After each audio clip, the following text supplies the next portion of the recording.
শোনো শোনো বক্সিগঞ্জবাসী, শোনো দিয়া মন।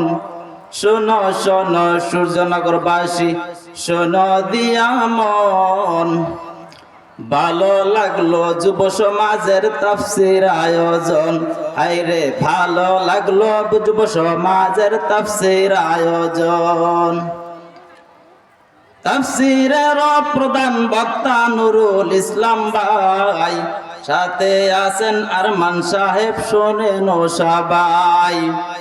আরো আছেন জামালপুরি, ওয়াজ করিবেন তাই। আরো আছেন জামালপুরি, ওয়াজ করিবেন তাই। আমার আগে বয়ান করছেন আবু হানিফ ভাই, হায়রে আমার আগে বয়ান করছেন আবু হানিফ ভাই। সর্বপ্রথম সে আল্লাহ পাকের দরবারে শুকরিয়া আদায় করি যে আল্লাহ রাব্বুল আলামিন আমাদেরকে আল্লাহ তাআলার কোরআন শোনার জন্য সুযোগ করে দিয়েছেন। এজন্য শুকরিয়া আদায় করি আলহামদুলিল্লাহ। রাসূলের উপর দিয়ে দরুদ ও সালাম সাল্লাল্লাহু আলাইহি ওয়াসাল্লাম। তো আল্লাহ রাব্বুল আলামিন আমাদেরকে তৌফিক দিয়েছেন, যাদেরকে তৌফিক দিয়েছেন কোরআন শোনার জন্য তারাই আসতে পেরেছি। কারণ কোরআনুল কারীম এটা মুমিনদের জন্যই আল্লাহ রাব্বুল আলামিন কোরআনুল কারীম তো দিয়েছেন। আল্লাহ রাব্বুল আলামিন বলেন, ওয়া নুনাজ্জিলু মিনাল কুরআন মা হুয়া শিফাউ ওয়া রাহমাতুল লিল মুমিনিন। আমি এই কোরআনকে নাজিল করেছি, এটা মুমিনদের জন্য হেদায়েত, মুমিনদের জন্য রহমত, মুমিনদের জন্য চিকিৎসা। যে ইয়া আইয়ুহাল্লাযীনা আমানু দুখুলু ফিস সিলমি কাফা, হে ঈমানদারেরা তোমরা ইসলামের মধ্যে প্রবেশ করো পরিপূর্ণভাবে। এখন ইসলামের মধ্যে প্রবেশ করতে হলে কোরআন ছাড়া ইসলামের মধ্যে ঢোকা যায়? কোরআন যে কথা, ইসলাম সেই কথা।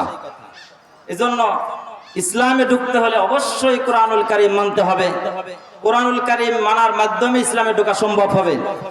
আল্লাহ তাআলা এখানে বলেন নাই হে ঈমানদারেরা উদখুলু ফিস সালাম, বলেন ইয়া আইয়ুহাল্লাযীনা আমানু উদখুলু ফিস সিলমি কাফা। ও দুনিয়ার ঈমানদার, তোমরা ইসলামের মধ্যে পরিপূর্ণভাবে ঢুকো, ইসলামের মধ্যে পরিপূর্ণভাবে প্রবেশ করো। আর ইসলামের মধ্যে ঢুকতে হলে আমাদেরকে কোরআনুল কারীম মেনেই ঢুকতে হবে। কারণ এই পৃথিবীর জমিনে যদি কেউ মানুষ হতে চায়, প্রকৃত মানুষ হতে চায়, এই দুনিয়ার মধ্যে যদি শান্তি পেতে চায়, আখিরাতের মধ্যে যদি শান্তি পেতে চায়, তাহলে কোরআনুল কারীমের রাস্তা ছাড়া বিকল্প কোনো রাস্তায় ইসলামের মধ্যে প্রবেশ করা যাবে না। কারণ আল্লাহ রাসূল সাল্লাল্লাহু আলাইহি ওয়াসাল্লাম এই পৃথিবীর জমিনে আমাদেরকে ছেড়ে চলে গেছেন। আল্লাহ রাসূল বলেছেন, হে দুনিয়ার উম্মত, আমি তোমাদের মাঝ থেকে চলে যাচ্ছি, কিন্তু তোমাদের মধ্যে দুইটা জিনিস আমি রেখে যাচ্ছি। এই দুইটা জিনিস যদি ঠিকমতো ধরতে পারো, তাহলে এই পৃথিবীর জমিনে কোনো শক্তি তোমাদেরকে পরাস্ত করতে পারবে না, তোমাদেরকে দুনিয়া থেকে উৎখাত করতে পারবে না। আল্লাহ রাসূল সাল্লাল্লাহু আলাইহি ওয়াসাল্লাম বলেন, উম্মত তারাকতু ফীকুম আমরাইন লান তাদিল্লু মা তামাসসাকতুম বিহিমা কিতাবাল্লাহি ওয়া সুন্নাত রাসূলি। উম্মত, আমি তোমাদের জন্য দুইটা জিনিস রেখে গেলাম। একটা হলো আল্লাহ রাব্বুল আলামিনের দেওয়া কোরআনুল কারীম, আর একটা হলো আমি রাসূল সাল্লাল্লাহু আলাইহি ওয়াসাল্লামের আদর্শ সুন্নাহ।